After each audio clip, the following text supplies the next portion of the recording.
Hey y'all, what's up? I am sitting here doing some more research on slavery, names. If you listen to a video I did before, I told you my last name is Ladd. I'm not white. I might look close to it, but I'm not. My son told me this morning his last name, well, I know my son's last name is Collins, but he said when he looked it up, his last name is Irish also.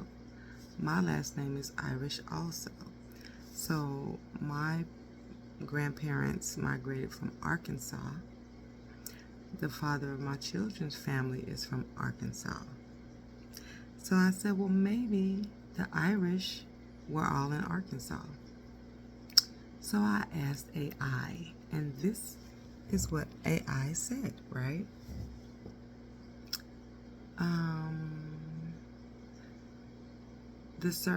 And my grandmother. My grandmother and my grandfather were from Arkansas, so I put their names in there too. My grandmother's name was Ware. English, Scottish, Irish. My son's name is Collins. English, Irish. My last name is Ladd. English, Scottish, Irish. Okay, so the surname Ware has both English and Scottish origins, and here's what it means historically and in the context of African American heritage. The name likely came from a geographical location, specifically the town of Ware in Hertfordshire, England. So the slave masters of my grandmother were most likely from Hertfordshire, England. Okay. Scottish origin less common, but also present, sometimes derived from the Old English waru, meaning care or caution.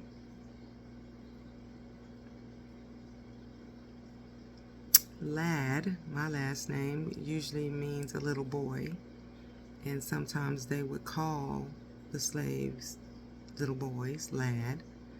And it says that after emancipation, most of the slaves chose a name that they thought had carried a good name, that was powerful, that was prestigious, so they would choose a name, or they kept the slave name, whatever they were called on the plantation, they just kept the name.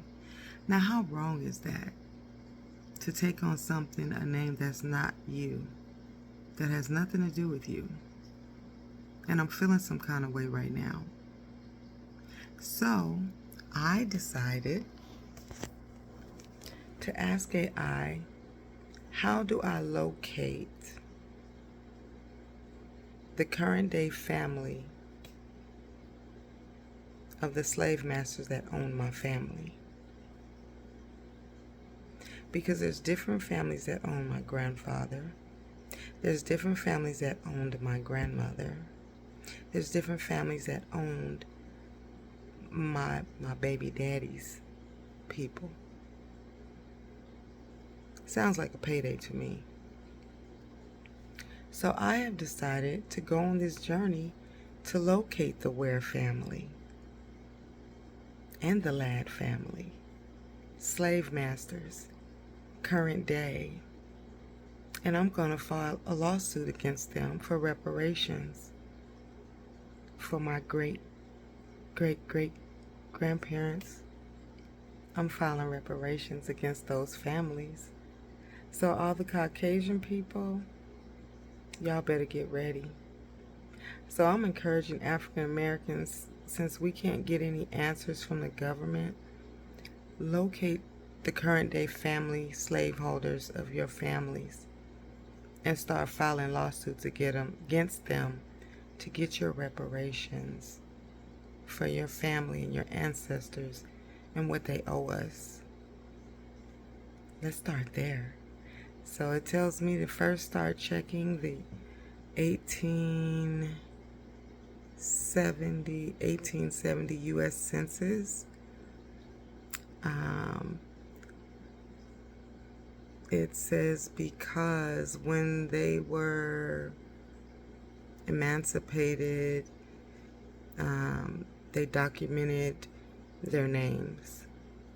They documented their names in the 1870 U.S. Census. And of course, you got to combine it with using Ancestry.com. So, hey, that's the journey I'm finna be on. They gonna pay me. They gonna pay my family for what they did. My last name, I'm not Irish. I'm not Ireland. I'm not Scottish. I'm not none of that. They wanted us to think that. I'm not none of that. So, yeah, you guys. Locate the former slave masters of your family. Start racking them up and filing them lawsuits. So, until next time. Abraham Traore, Burkina Faso, till I get to Africa.